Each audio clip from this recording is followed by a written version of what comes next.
Янкович ще се препорили с Александър Март. Не успя Том.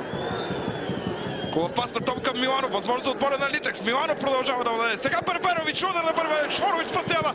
Удар и това 1-0. Тока Мадурейра в 69-та минута открива резултата в полза на Литекс при гостуването на Миньор Перник. Така, след като домакините не успяха да се възползват от положенията, които създадоха до момента, Литекс повежда с гол на Дока в 69-та минута. Ето, още веднъж тази атака започва през центъра от Георги Миланов. След това удара на Берберович. Неговият изстрел беше спасен от вратаря Швороvić. В последствие обаче Дока Мадурейра, който не беше в засада, беше най-съобразителен и успя да открие резултата в полза на гостите от Ловеч. Има ли време Миньор Перник да отвърне на този удар? Цветанов към Миланов. Двойно подаване. Сега тръгва по крилото. Момчил Цветанов. Какво ще направи Цветанов? Центриране. Това е опасно. Възможност за Берберович. Берберович е в наказателното поле. И това е Дуспа. Няма да има гол, защото преди това беше отсъдена Дуспа в полза на Литекс. 87-ма минута на срещата. Ахмет отсъжда Дуспа за Литекс.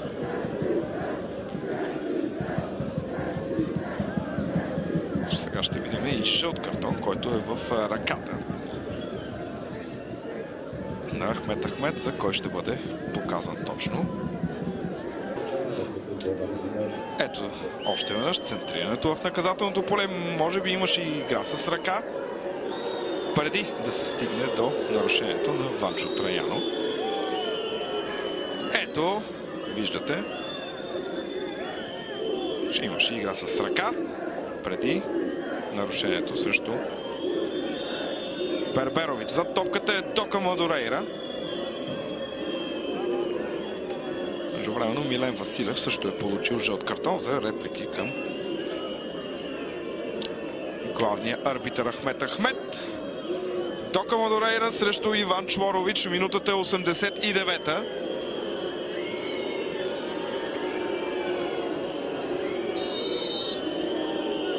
Дали ще подпечатат Дока победата на своите? Удар на Дока, 2-0 за Литекс. Всичко вече е ясно. Литекс продължава да бъде лидер в класирането и увеличава преднината си на върха в футболната група на 8 точки пред втория Левски.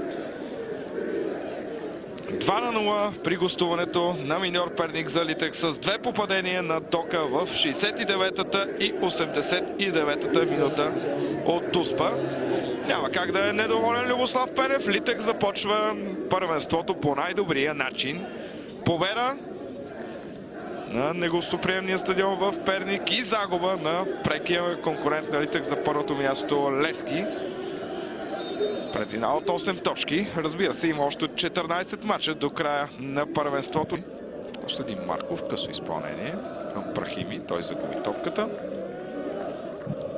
Стойчев. И той е неточен. Еленкович няма засада и това може да бъде и трети гол за Литекс. Сега ще видим какво ще направи Папа Диов. Диов, наказателното поле. Диов задържа топката и това вече е 0-3. В 95-та минута ще бъде записан този гол. Първи гол за Папа Диов в българското първенство. Още в дебюта си за Литекс Диов успя да се разпише във вратата на противника.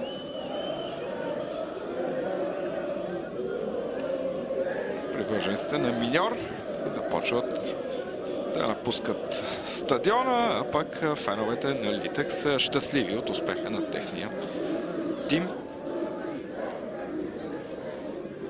Пеят песните на победата.